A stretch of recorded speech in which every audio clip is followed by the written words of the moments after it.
নমস্কার, সবাইকে বং হেসেলে সাদর আমন্ত্রণ।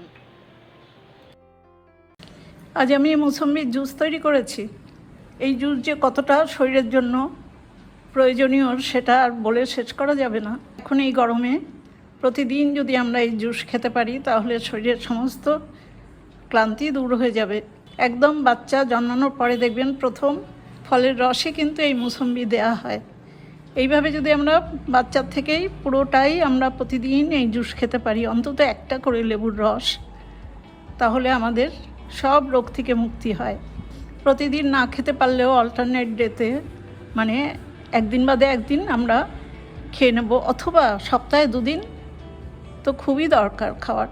মৌসুমি যে কতটা উপকারী আমাদের শরীরের জন্য সেটা বলার অপেক্ষা রাখে না, কারণ এতে প্রচুর পরিমাণে vitamin A, B, C, D, E সব আছে।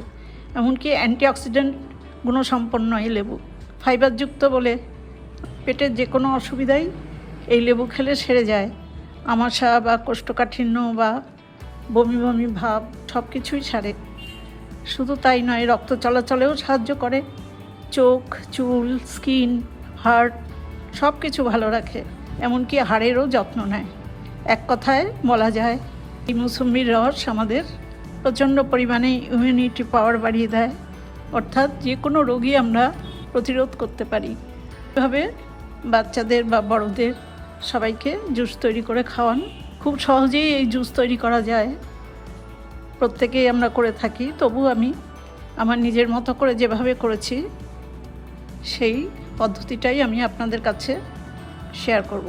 জুস করবার জন্য আমি প্রথমে 3টে মৌসুমি খুব ভালো করে ধুয়ে নিয়েছি। এই মৌসুমিগুলো এখন আমি বটি বা চাকুর সাহায্যে ছোট ছোট করে পিস করে নেব। মৌসুমি 3টে আমি লম্বা দিকে এরকম ছোট ছোট পিস করে নিয়েছি। এক একটা মৌসুমি আমি 6 পিস করে কেটেছি। এবার এই মৌসুমির পেছন থেকে খোসাটাকে আলাদা করে দেব। এরকম করে চাপ দিলেই এটা খোসাটা আলাদা হয়ে যাবে।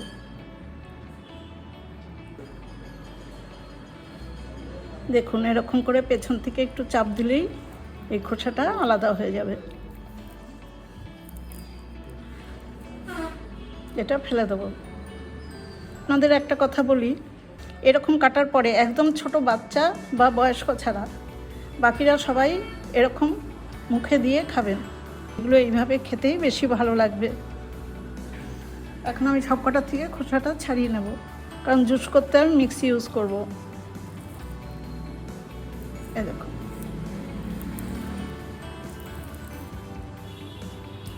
সব কটা মৌসুমি পিসের আমি খোসাগুলো ছাড়িয়ে নিয়েছি।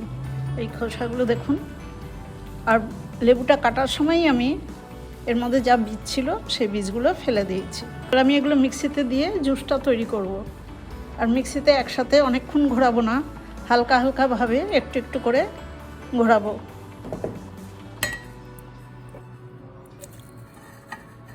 ব্লেন্ড করার আগে আমি একটু মৌসুমির মধ্যে 2 টেবিল চামচ মতো জল দিয়ে দিলাম। জলটা দিলে জুসটা বেরোতে সুবিধা হবে। ব্লেন্ড করে নিয়েছি। দেখুন, এবার একটা বাটিতে স্ট্রেনার বসিয়ে তাতে ঢেলে দিলাম। এবার একটা চামচের সাহায্যে একটু রসটাকে ভালো করে চেপে বার করে দেব।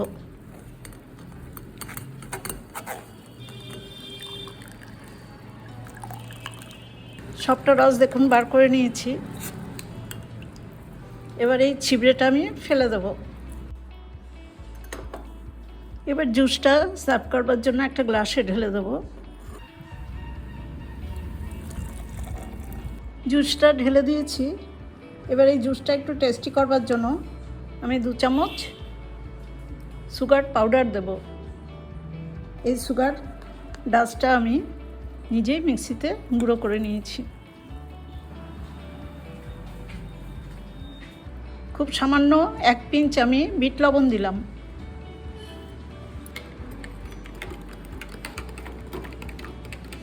এই বিট লবণ আর চিনির গুঁড়ো সম্পূর্ণ অপশনাল, আপনাদের মনে হলে একদমই দেবেন না। বিট লবণ আর চিনিটা একটু গুলে দিলাম। এবার একটা স্ট দিয়ে দিলাম। সার্ভের জন্য একদম রেডি। এইভাবে আপনারা জুস করে খাবেন। শরীরের জন্য আপনারা তো জানেনই যে এই জুসটা কতটাই উপকারী।